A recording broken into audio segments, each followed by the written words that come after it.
with our webinar. Okay, awesome. Welcome everyone to our webinar today about behavior, a super popular topic. We have our presenters who have been doing this 4-part series with us. We have Teressa and Rebecca back today. Teressa is a BCBA and Rebecca is a BCABA. They specialize in early intervention, autism, parent education, in-home therapy, and we are just so grateful to have them back. So without further ado, I will turn the presentation over to Teressa and Rebecca. All right. Thank you guys for joining us today. I know it's a different time frame. We wanted to see if we could get a little bit more families in at this time. So Rebecca and I wanted to do this training on parenting with antecedent strategies. So honestly, the strategies that we're going to teach you today are really fundamental in changing and modifying behavior across the board. So you can use them with your little ones, you can use them with teenagers, you can modify your husbands if you enjoy doing stuff like that, because I know I sometimes like to modify my significant other to do the things I need them to do. So really, we want to give you just an overview of behavior, how to kind of understand it, and then give you some ideas of how to make adjustments in your home or make adjustments in your parenting to have those best outcomes. So we're going to talk about what's called the ABCs of behavior. We'll give you an overview of that. And actually, I can send Sylvia a sheet that she can post on your guys' website or on your Facebook group for you guys to have. We'll talk about the functions of behavior. So just really understanding that core foundation of why is this behavior occurring. I know for a lot of the families that we work with, when a behavior occurs, they often go into panic mode, especially when we're in a grocery store or we're anywhere where a family event and we just don't want people to stare at us. That's our panic mode. And then the other thing that we'll talk about is, what exactly are the antecedent strategies? So what types of strategies can we try in our home?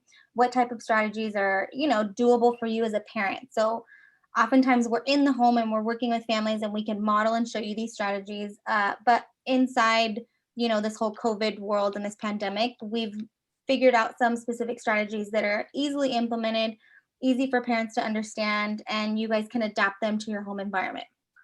So just moving forward, I want you to know that we've worked with a large range of kids' developmental abilities, kids with just bad behaviors, kids who don't necessarily understand yet and they need a lot of training and learning. But if we have the right tool set in place, any child can succeed.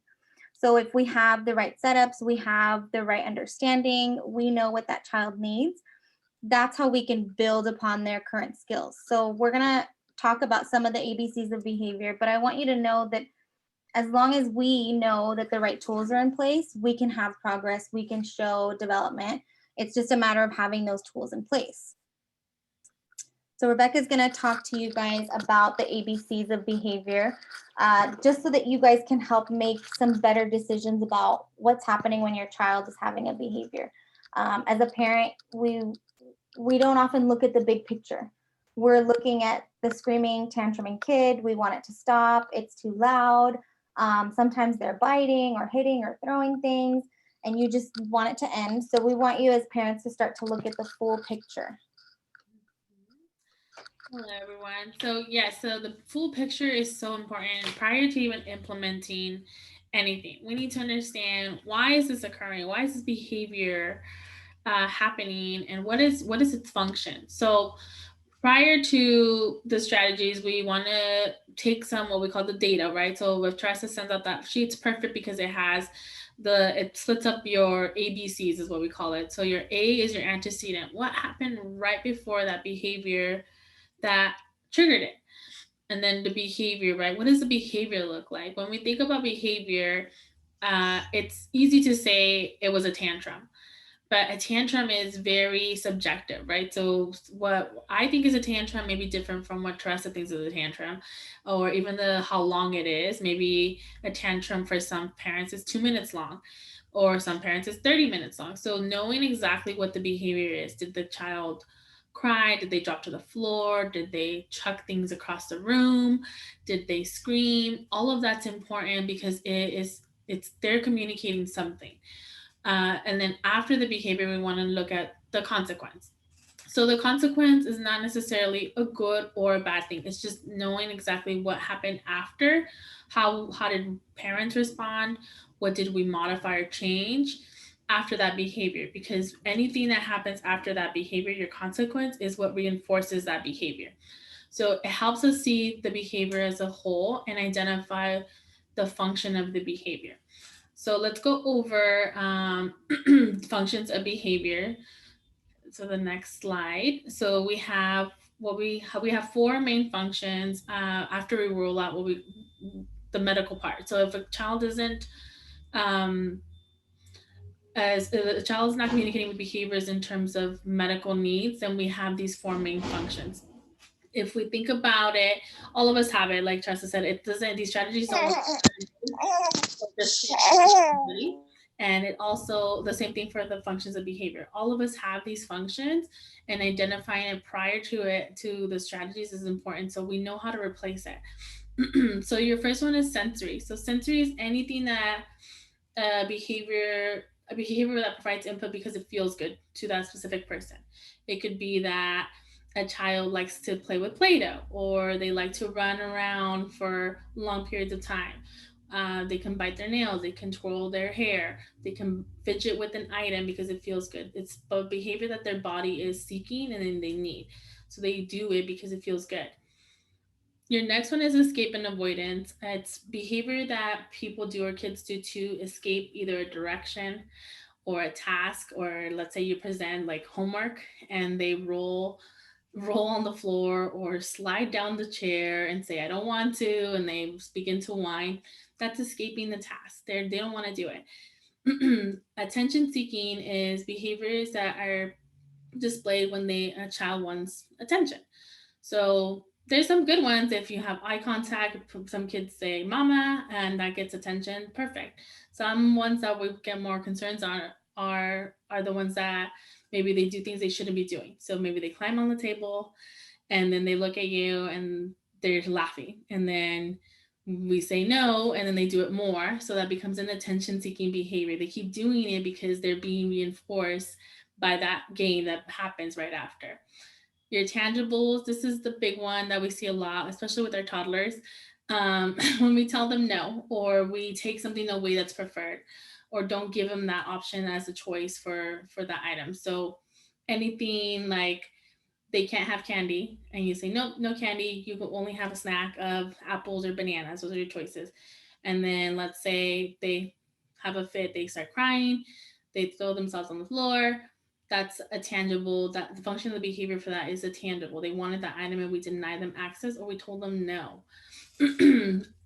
Something that's important to know is that behaviors can serve multiple functions. So that's why the ABCs are so important, knowing what happened before and what happened right after.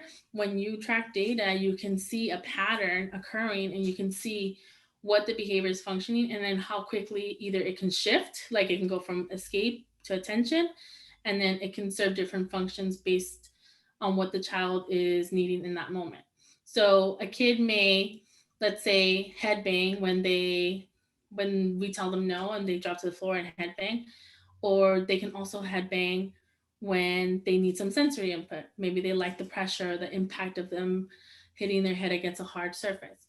So knowing, if we just think it's tangible, it can also be sensory. So that way that's why the ABCs are so important to understand what's reinforcing the behavior. If it is sensory related, this behavior also occurs aside from people. So it doesn't matter who's around; it just occurs on its own. So that's how we know that behavior serves as a sensory behavior, because they do it regardless if mom's there, if dad's there, if no one's in the room. That falls under more of your sensory related behavior. So let's go into some examples. Let me see. Next slide. So right here we have two examples. So the first one you have is a parent is at the grocery store. Child's in the cart. I'm in the cart, and mom's ready to pay. Right. So she's paying for food. The child sees those fun, exciting candies on the aisle. Right. They see that they put right next to the cash register to entice kids to ask for them. The child screams, cries, and starts throwing items off the cart. Mom, the consequence, mom gives in, looks at what she wants, and buys the candy. So the function of the behavior here is tangible, right? Child saw the item that she wanted, screamed, and mom reinforced that behavior by buying the candy and giving it to her.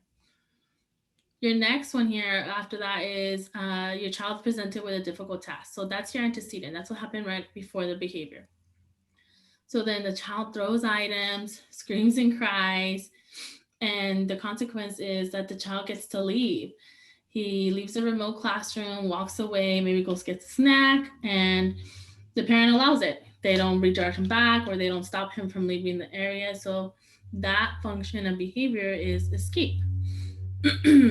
So using antecedent strategies, we're one step ahead of like the child and setting them up for success. So let's go over the next slide. Let me see.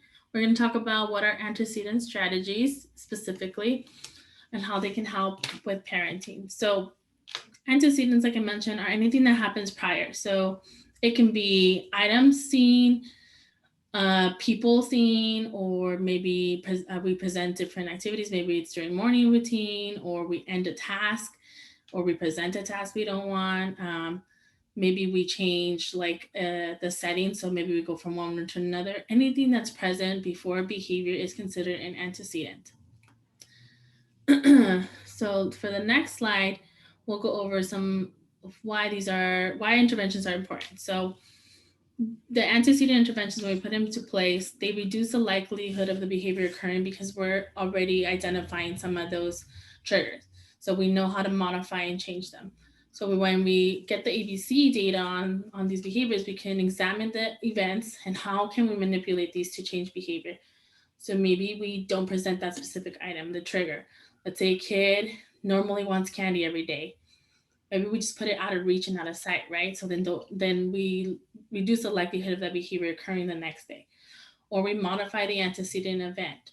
Maybe a kid who likes to escape from remote sessions often gets up and goes and gets a snack. Maybe we have mom sit next to him. We modify it so then we can redirect him back and let him know snack is later. It's not right now. We have to finish class. We can change how the antecedent is presented. So some kids hate puzzles, right? Maybe they hate animal sounds.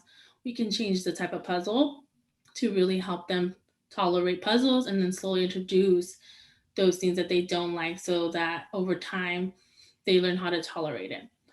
So we're going to talk about some simple ways or strategies that we can put in. Teressa's going to talk about environmental setups. So environmental setups is one of the antecedent strategies that we can look at implementing. So Rebecca kind of touched on a few of them, but you're basically looking at how is my environment affecting the behavior.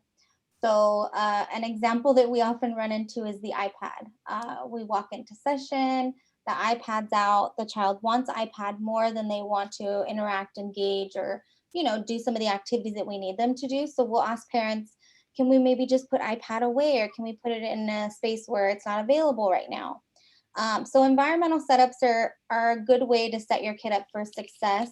So some of the ways that we can talk about doing environmental setups, if you're thinking about and you have a kid who's doing remote learning, even removing some of those distracting items. So I know you've seen the parents who've set up these kind of cubicles for their kids to sit in. We make sure that the TV's off, that we're, removing some of those distracting items so that they don't want to engage in those play behaviors or that iPad time. Even considering seating. So in a school-based setting, or even when we work with kids, if we have kids who are a little bit antsy and they need to move during sessions, we put them in a chair that swivels. We put them on a bouncy ball so they can bounce while they do their puzzles. So finding ways that we can be creative and still, set them up for success. Looking at routines and schedules helps your environment and helps your child be set up for success, because ideally they understand what to expect and what's next. A lot of our kids, especially the ones on the spectrum, really struggle with not knowing what's next, not knowing what to expect. So if they have a routine and they have a schedule, it kind of helps them anticipate that, and it gives them a little bit less anxiety. Even in terms of comfortability, is my child comfortable? A lot of kids, we were still, and we're in California, So we went remote learning, I would say right in March. And so we were having kids and families, you know, who were doing remote learning and they still don't have a desk. They still don't have a place to work. And if you don't have those things set up, you know, your kid can't really be comfortable. If we have a kid doing homework in bed, sleeping in bed, eating in bed, we're really working against the grain. So looking at, you know, is my kid comfortable in their learning environment, in the situation, in what we're working on? Even if we're doing bath time, you know, some of those routine events, they have to be comfortable. They have to be okay with the situation. Creating opportunities to communicate. So setting up the environment, you can also create those opportunities to get your child to use what we call functional communication, which we're actually doing another training on next week. But when we're talking about that, we're saying, okay, if my child wants to communicate that they're all done with remote learning or that they need a break, am I providing those opportunities for them to ask for it? Or am I providing them an opportunity to ask for that iPad if he wants it? You know, maybe it's up and it's out of his reach, but it's still in sight. So he can ask me for it if he needs a break.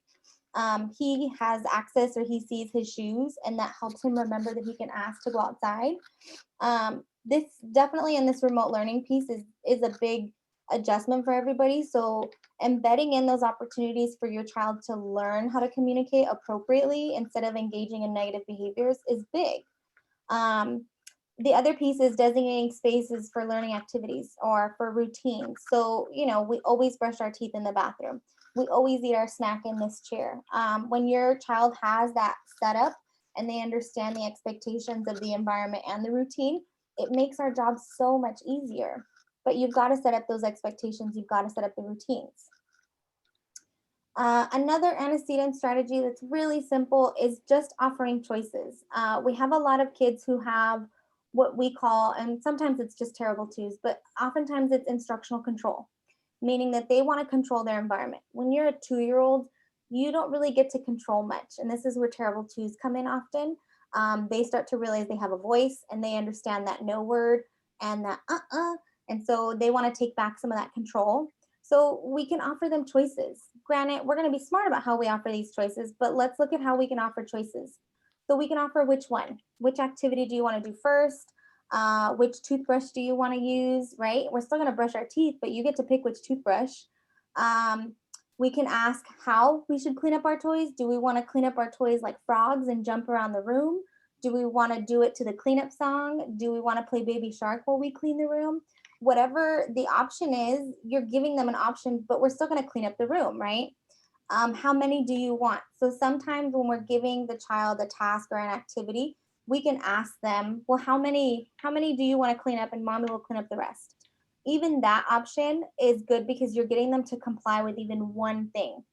So even asking them, how many do you want? Even with snacks, I think this is always a fun option to get your kids to communicate more, but also to have some choice. Who should help you? So sometimes they want specific people to help them during toothbrushing or bath. They want mom to do it and not dad, or they want dad to do airplane and not mom because we're not as strong. So looking at that piece, get your kid to communicate who's going to help them. If it's during a difficult task, they may prefer a specific parent. That's okay too. Where should we complete this activity? So, you know, we're going to work on this. We're going to finish your puzzle or we're going to finish your homework assignment. Where do you want to work on it? Do you want to do it in your room or do you want to go sit outside on the bench? Giving them control over some of these simple things will make life easier. When should we do this? Should we take a bath or brush our teeth first? So again, both of these are non-negotiable. We're going to do them, but you at least get some control over what happens first. And if it's in a different order, what makes the difference as long as it gets done, right? So knowing that we can give up some of this control is beneficial because again, you're going to still hit those non-negotiables, but you give your child some of that control back. You give them some choice in this. Even looking at some of those remote learners, you know, do you want to sit in this chair or you want to sit in that chair? Where do you want to do school today? You have a lot more flexibility now that you have kids in your home, and it's definitely been a learning curve for a lot of our families. But I do think that we can give them some choice and give them a little bit of control so that they feel like, you know, especially right now in this situation, a lot of us have lost control. This is odd for us. It's confusing. So giving them back a little bit of that will definitely help. when we're looking at denying access, so that's that function of behavior that Rebecca talked about in terms of, I can't give him that. So there's certain things that your kids will ask for or that they want, and we just say, you can't have that. That's not okay. Whether it be a cookie at 12 in the morning, and we're like, no, you're not going to have a cookie right now. That's crazy. Or even if it's, they want to watch a YouTube video and it's remote learning time, we can't right now. So there's different ways that you want to deny access to your kid. Oftentimes we want to say the word no. We like to work with our parents to refrain from using the word no. For a lot of our kids, that word no either becomes a trigger, and will just, even if you said no in random conversation, they might get upset. It becomes like a huge red light and they just go crazy. So sometimes we say just refrain from using it because you're going to trigger a behavior, regardless of what you say no to. You could say no to something that they don't like and it doesn't matter. It's a trigger, right? Or sometimes we have kids that when we say no, like, no, don't do that, they kind of get silly with it and they want to do it even more often. I like to use the example that anytime you are told you cannot do this, you cannot push this button, whatever you do, do not go in that room. It makes that so much more appealing. It makes you want to do it so much more. With parents who don't understand that piece, I say, back in our day, do you remember when there was a Blockbuster and there was that room and it was covered and we weren't supposed to go in that room? And everything said, do not enter, no kids. And it made everybody really want to go in there and be like, what's in there, And once we went in there, we didn't like it at all. But the idea of going in there and it being something that we couldn't see and couldn't be a part of made it that much more appealing. So when you're looking at denying access to your child, I want you to think of a few different ways you can do it. So one of them is that you can offer different choices. So you can say, no, we can't have the iPad right now, but you can have your kinetic sand while you do your remote learning, or you can listen to music in the background. Which one do you want?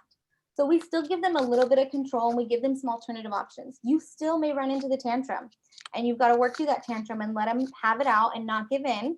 But ultimately, you're going to give them some choice. And sometimes kids will pick. They'll pick something else. The other thing is you want to refrain from using no. So you want to use other phrases like not right now. We can do that later. Even for kids that are doing bad things on purpose, like climbing shelves, and you want to be like, get down from there. You instead want to just say, hey, let's go play outside. Hey, do you want to go walk the dog? Give them some other options without saying that no. And this is probably one of the hardest things our parents have to learn to do because it requires them changing their own behavior first. It requires them realizing, oh, wow, I do say no a lot. And he does laugh when I say no. He thinks it's hilarious. So looking at that piece and looking at how often you're saying no and how you say no to your child is going to be a game changer for some of you guys.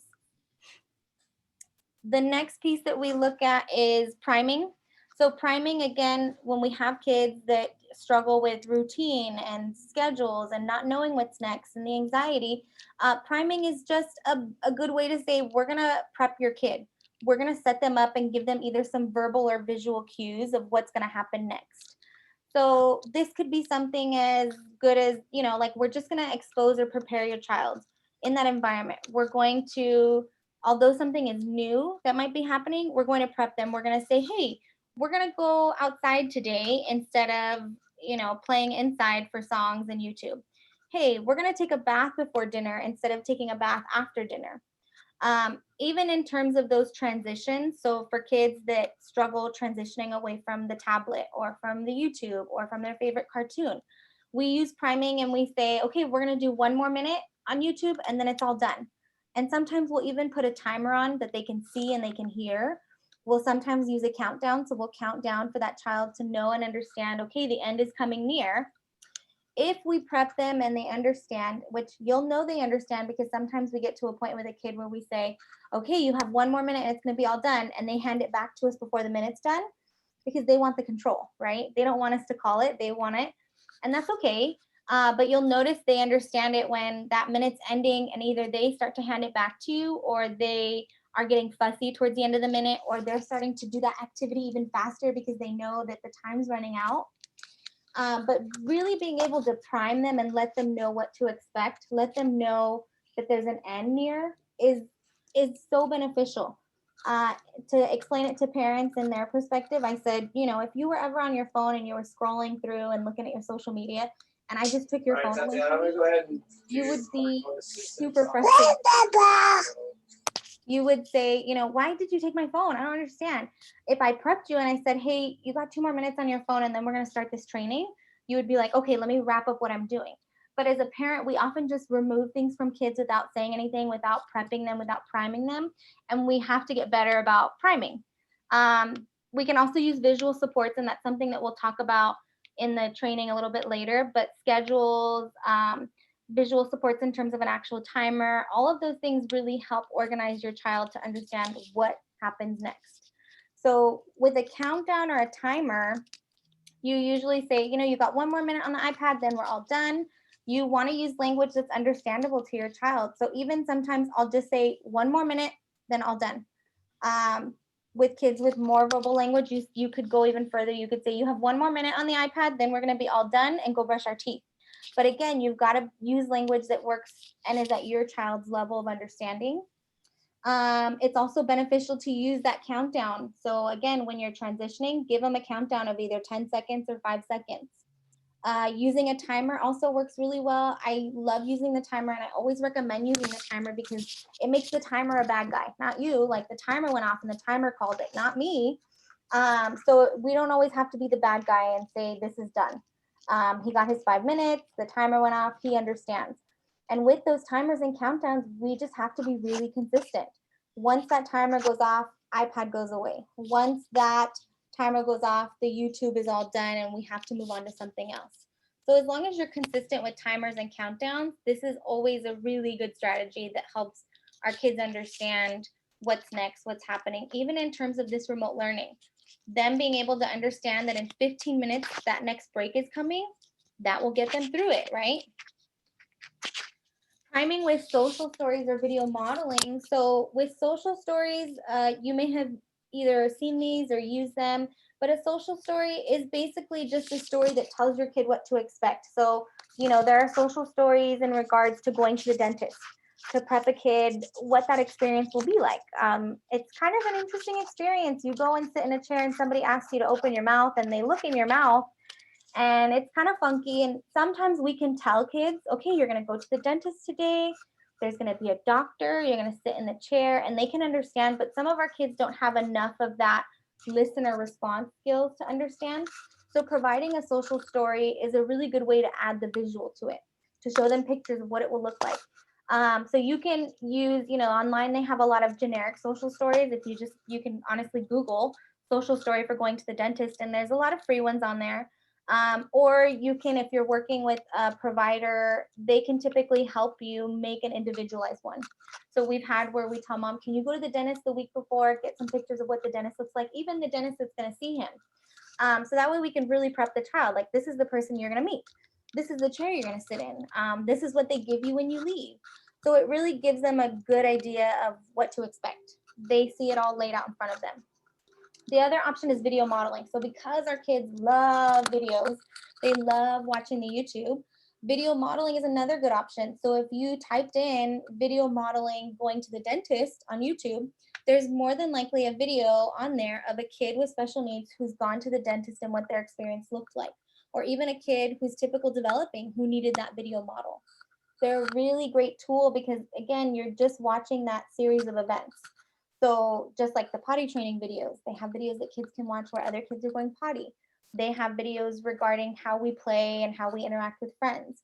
A lot of our kids learn by watching, which is why some of those YouTubers who create these videos of their kids playing with toys are so popular, because our kids watch them over and over again, and then they model it and they embody that similar play skills, that similar play style.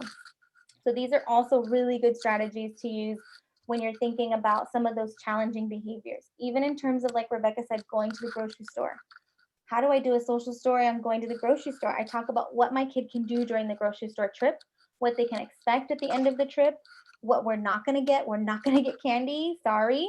But if we're really good at the end of the trip, I can get popcorn. I can get iPad time.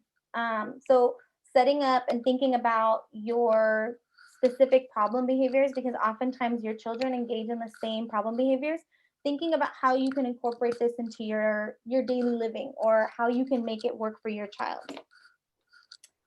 The other way that we can prime is a visual schedule. So a visual schedule, I think, especially for remote learners, is huge. We were seeing some parents make this, but really making sure that they have this available for them to see. Even as adults, we are using visual schedules. I use a Google Calendar and it tells me when my next client is, when my next meeting is. And that visual schedule helps me organize when I'm going to have my lunch and when I'm going to have a break to run to the restroom. So a visual schedule will help your child develop routine. So if we're talking about in the morning, we have to get dressed, we have to, eat breakfast, and then we start our remote learning. But after remote learning, there's something great. We get to go walk the dog. We get to go to the park. We get to watch, our favorite cartoon. So when they go and they look at that schedule, they can see that good things are coming, but they've got to work through that schedule to get there. So it'll help them predict what's next. It'll help them control parts of their schedule. So sometimes, especially on the weekends or even during sessions and during their free time, I'll let kids make their schedule. So, we have some things that are on there to non-negotiable. We got to get up, we got to get dressed.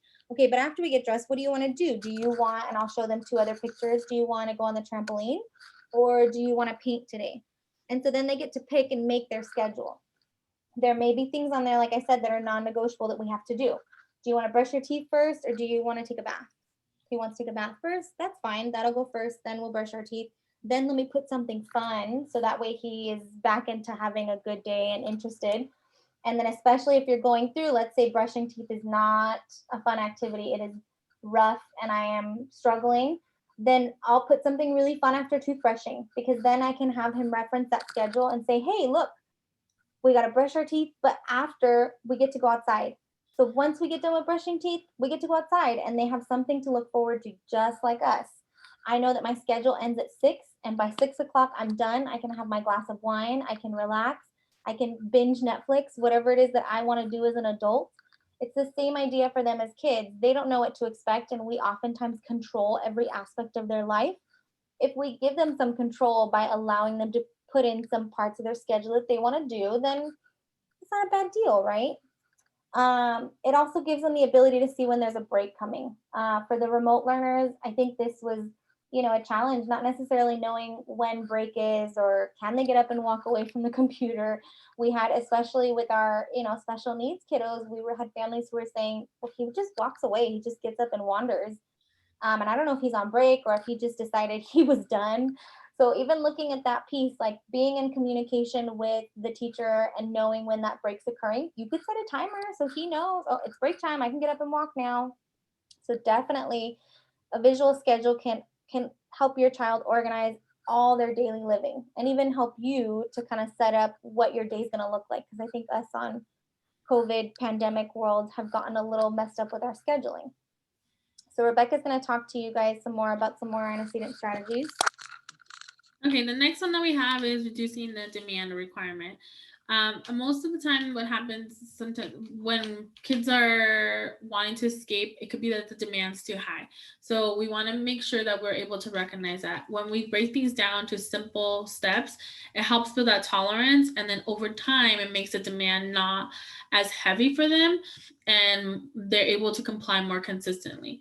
So when we go to the next slide, we can see that when demand, we need to know how to recognize those demands that are too high. So let's think about a kid who is 2 years old and we want him to start learning to clean up their toys after they finish playing with them, but they've never done it, right? And so if you said clean up all of your toys, it's a little bit too much, right? That's a high demand for a 2-year-old who's never cleaned up their toys in their life. So we might have to lower the demand and say, you have to pick up 2 toys and mom will help you with the rest. Let me help you. Let me show you. And then they do 2 toys, right? And they learn to tolerate that. And then eventually you add in more of that demand. Okay, you do 3, 4, and eventually all of it on their own. But we might have to modify and take baby steps to get to that bigger demand. So this is where we see a lot of kids try to escape when demands are too high. So we want to make sure we're able to recognize that as parents and know, okay, like if that direction is too tough for them, how can I modify it to make it a simple step and reinforce that? We're doing a lot of reinforcement with this so that they tolerate it and learn to comply more consistently.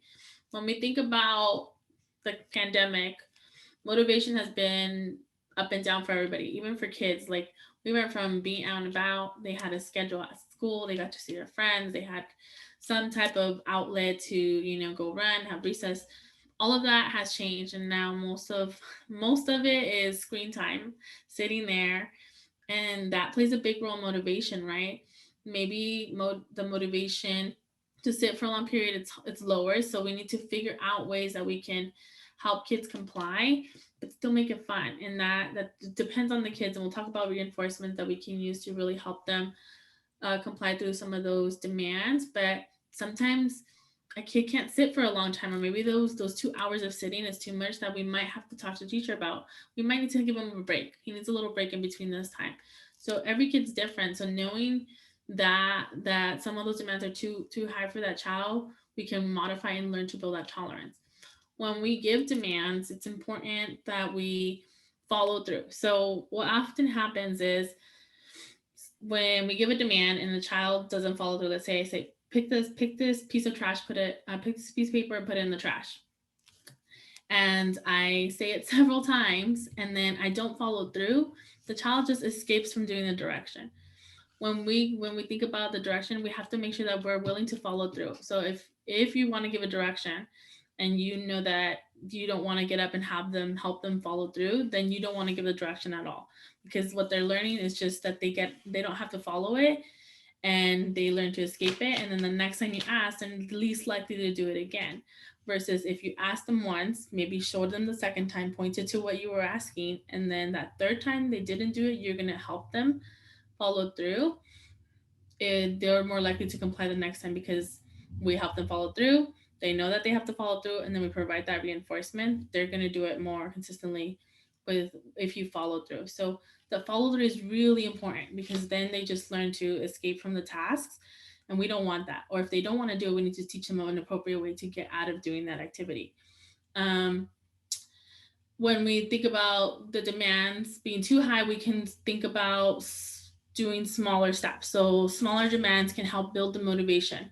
We talked about in our previous webinars about behavior momentum and how that really helps build up their motivation and gets them enticed to try that least likely demand that they don't want to do. So maybe I say, hey, show me your nose. Oh, what is that? And you ask them to identify something. Okay, can you pick up that trash? So just adding in little small demands that they already know. Maybe they know how to pick up their socks. Maybe they know where their shoes go. Maybe they know where to put their cup after they finish drinking it. And then you say, okay, you need to clean up all of your Legos. It's a harder task. They know how to do it, but it's really something they don't like to do. Just start with little ones that they do know and they're easy to do, and then adding your last after the third easy one, you add in your more difficult task, so that they built up the momentum. It's a snowball effect, and they're more inclined to do it because you're reinforcing them each time they do those smaller tasks. Next one is positive reinforcement. This is our favorite thing ever. Reinforcement is so important. It is like the best strategy, because if we want to change behavior, we need to reinforce it. We all need a good job. We all want to be reinforced. So when we think about positive reinforcement, it's something that's added into the environment to result in the behavior occurring more consistently over time. So when we want kids to sit and attend to an activity, we reinforce and recognize that good behavior. And then the next time they're more likely to do it because they've gotten that praise. Positive reinforcement is different for everybody. So some kids aren't, they just don't like social praise. They might need some tangibles. They might need a snack or candy, or they might need an activity like painting or going outside. So reinforcers can vary based on the child. So it's important to know that, but we still want to pair that praise, because at some point they're not always going to get a reward, a physical, tangible reward every time they do something. So we pair the praise of, good job, you did it. Oh, Mom's so proud of you. I like that you picked up all of your toys by yourself. I knew you could do it. Those are all great things to do, and say, you know what, you get a sticker, or you get some time with your iPad today for that. So it's important to add in your positive reinforcement to those behaviors that we want to see more consistently, versus giving attention to those ones that we don't want to see. Now, over time, like I said, we have to reduce those tangibles and thin out our reinforcement schedule. for them. So then we would put in what we call a token economy. This is important. This is one we can use once a child knows how reinforcement works. I do something, I get something. I do something, I get something. So if we go to the next slide, we have a visual of a token economy. So these are great for kids who need to complete multiple demands. So you want to think about chores, or maybe they have to sit and do all of their homework, and maybe there's several word problems on there, so they have to do several things back to back. And so it helps them visually see what they're working for. What's great about the token economies, it's similar to like your social stories, things that they're very individualized. So what is my child working for? So the reinforcements are specific to that child. So some kids like puzzles, some kids hate puzzles, so we won't put puzzles for that kid. Those characters that we use as tokens. Some kids like Blippi, some kids like Spider-Man. All of that is very individualized, so it's more reinforcing because they get to visually see what they're working for, and they have those characters that they like. So you see that, and this one you see there's five little tokens that they have to put on their token board before they get that specific reinforcer. It all varies with children. So if you did one-to-one, maybe they do something that you want them to do, and then you reinforce them. We slowly build up the tolerance of more demands, right? So we say, okay, now you have to do 2, and then mommy gives you this tablet time. Then 3. Over time, they learn to do several things, and then reinforcement is at the end of the day or at the end of the week. So over time, you just thin out that schedule of reinforcement. Like I said, it's important that they understand what reinforcement is or when it's going to occur, and it visually tells them. And this is perfect, a good way to work on some of those low preferred tasks like homework assignments, even eating. Last week we talked about just using it as a way for kids to know when how many bites they have to take before they get their dessert. It's a good way for them to visually see, okay, I only have to do 3 bites and then I get this dessert. And they're more likely to do it because they're visually seeing it and they know that rewards at the end. So the next strategy we have is premack principle. So first this, then that. It's a really simple strategy, but it's very effective. Well, we call it the grandma's law. If you want to go to the next slide, it's what it sounds like. We do a low preferred activity first. We need to do that low preferred, and then that is your high preferred activity. It has to go in that order because your reinforcement is after they do that low preferred. If we do high preferred and then the low preferred, it's considered bribery. So it's not really reinforcing the behavior, because if you think about a kid who does not like to wash dishes and I say you can watch TV and then you can wash dishes, it's going to be hard to transition away from watching TV, and then they're not even going to want to wash dishes because they've already gotten what they like. But if I said you wash dishes and then you get TV time, they're more likely to push through this and go through this demand because they know, okay, I can sit down and watch TV after. So understanding, like, we put that first, that low preferred, and then that high preferred will be very beneficial to help kids comply through some of those tasks they don't want to do. So first eat dinner, then you get dessert. First do remote classes, then you get to go outside. And that also helps because it's telling them what's expected and what's happening. So it's part of that whole knowing what their routine looks like, and it helps to reduce those behaviors, those non-compliant behaviors over time. Okay, so we went over all these strategies that you can use, but ultimately it doesn't work unless you understand how to put it to practice. So what happens is, and that's why we had said it's important to try to take some data, because typically we have a behavior and we've told you, we want you to look at it as a whole. We want you to look at what happened before the behavior occurred, which is your antecedent. We want you to look at the behavior. So what does it actually look like? The child hitting, kicking, biting, something that you can observe. You try not to say that he's mad or he's sad, because mad and sad is different to everybody. Then you look at the consequence. So what was my reaction? What was my response? What changed in the environment, right? And then the function. So looking at it as a whole, we can look at an example like paying for food in the grocery store. The child observes the candy, Child screams, throws items, that's the behavior. And then our consequence is that mom gave in and bought the candy, right? We know that it's an access to tangible behavior. Mom giving in and giving the candy is reinforcing and giving in that item, okay? So when you look at antecedent strategies, you're going to look at this side of things and you're going to think about, well, what can I do to avoid or to get rid of some of these triggers so that we don't have the behavior occur? So some simple things that we talk to parents about is maybe we go down a lane where there aren't candy bars. Maybe we go to the self-checkout because there's not as many candy bars. Maybe we look at providing a snack or a meal before going to the grocery store. Even as adults, they say don't go to the grocery store hungry because you end up buying a bunch of junk food and bad food. But just prepping your kid or even having a snack on hand, they're less likely to want that candy bar, but it still can happen, right? You could be prepared to offer those alternative choices. So instead of saying no, you say, do you want, we're not going to get a candy bar today, but do you want a banana or do you want an orange? Mommy can get you one of those, right?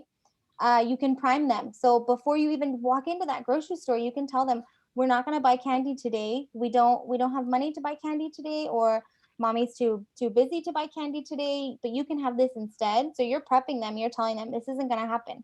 I know you're thinking it's going to happen because that's what your routine has been, but it's not going to happen. Providing a schedule of events or even that social story. So that story of we go to the grocery store, we buy these foods, I help mommy put things in the grocery cart.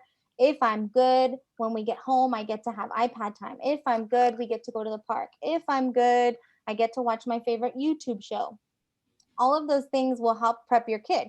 What happens if they're not good, right? What happens if they have a tantrum because they don't get the candy bar? Then they don't get that big reinforcer.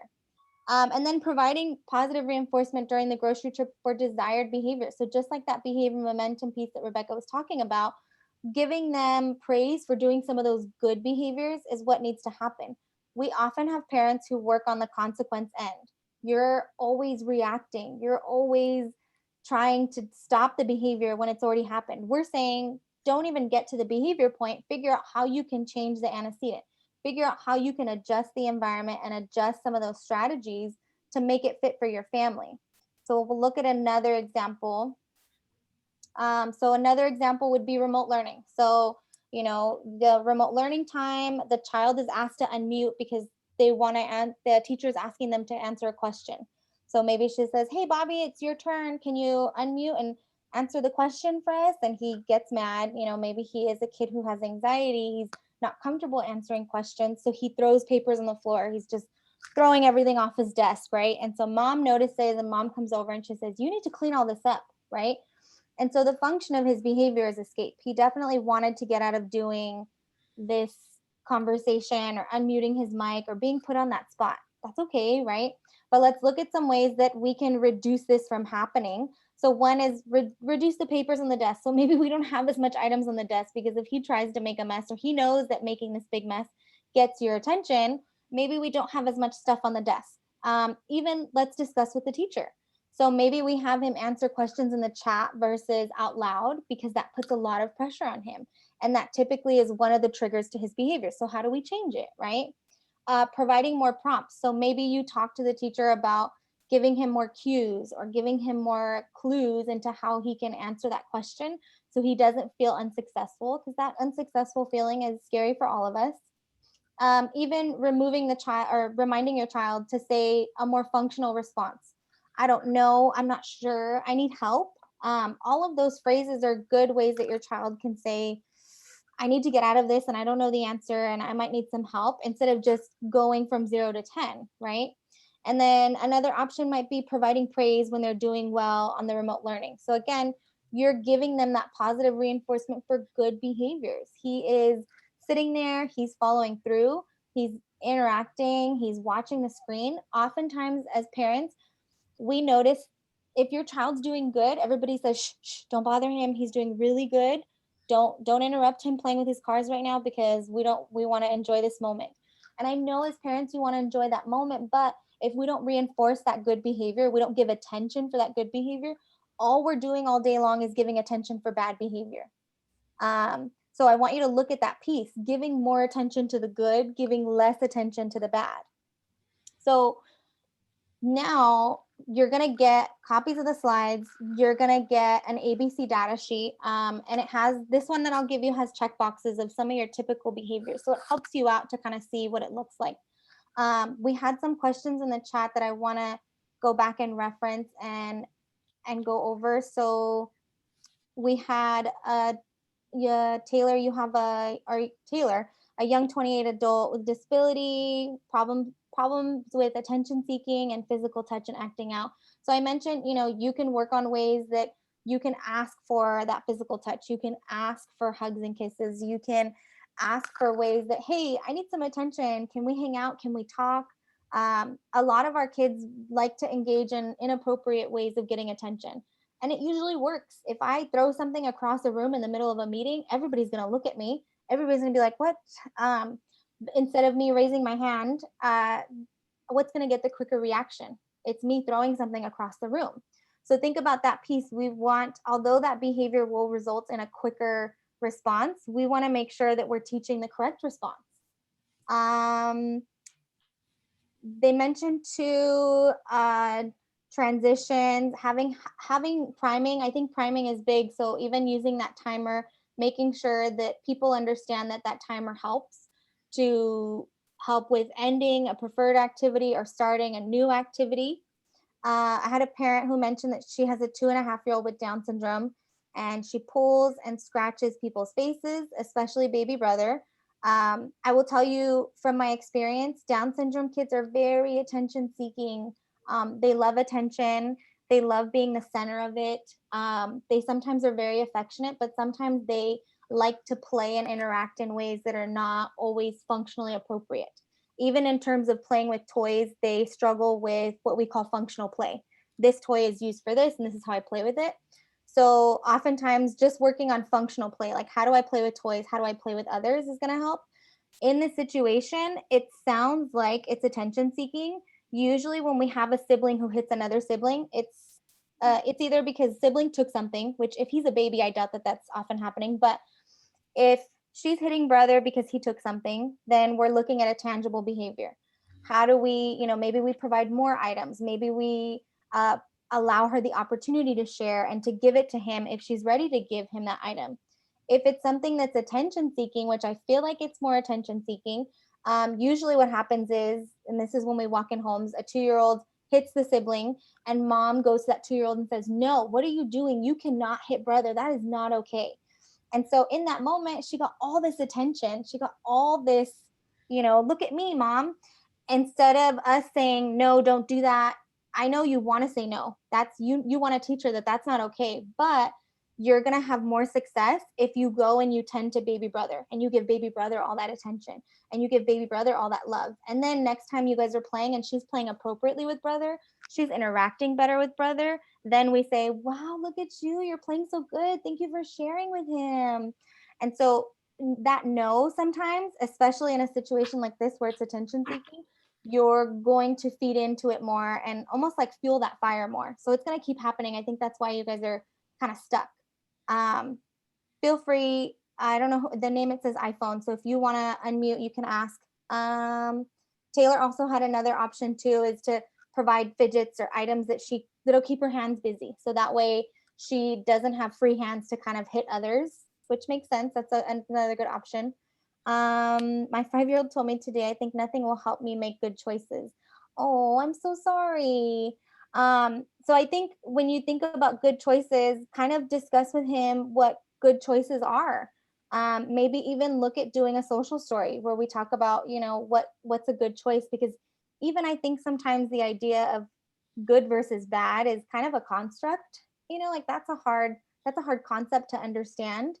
But I would kind of specify what does he mean about good choices? Is it about his behavior? Is it about things that he wants to do? Is it about things that he wants to say? Definitely, I would look at look deeper into it and see how we could either create like a social story for him or have conversations, because he is high functioning, have those conversations where you can discuss what would be a good choice in this situation. Because you're also dealing with the autism and the ADHD, those kids typically have impulse control. So they see something and they want it and they just go for it. They don't, it's hard for them to pause and think about their response. They just go right to the reaction. So even talking to him about pausing before he makes a decision. Oh, his bad choices are hitting and yelling.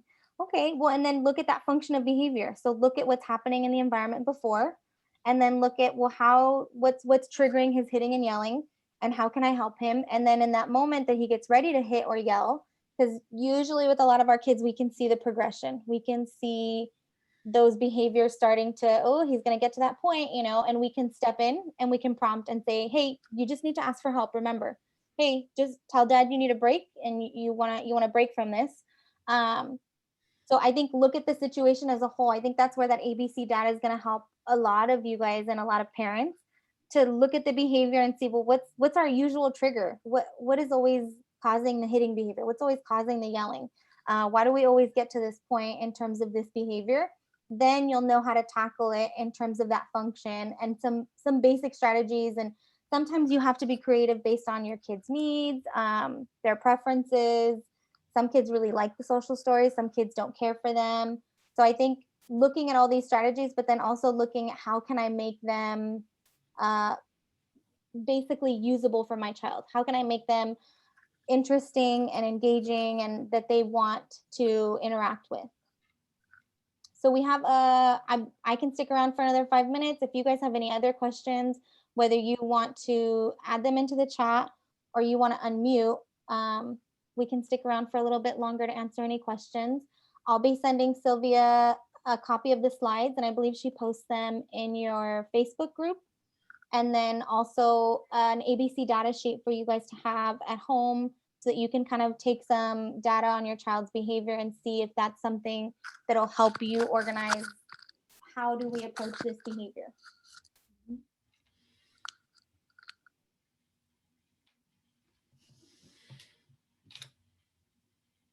Any other questions?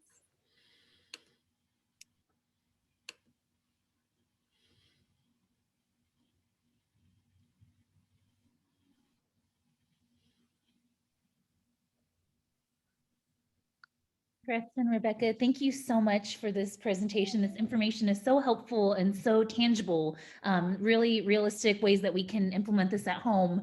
I will be sending out the slides and the link for those of you that maybe joined us late, or like I said, if you had somebody that wanted to view this. And Teressa and Rebecca are doing another webinar for us next week, Wednesday at 1 p.m. We're going to be talking about communication. So we will be back together again next week. And I just want to thank you again so much for this great presentation. Teressa, Rebecca, thank you. And thank you to all of the parents that joined us today. We hope you guys have a wonderful day and we will see you soon. Bye, everyone. Bye. Bye.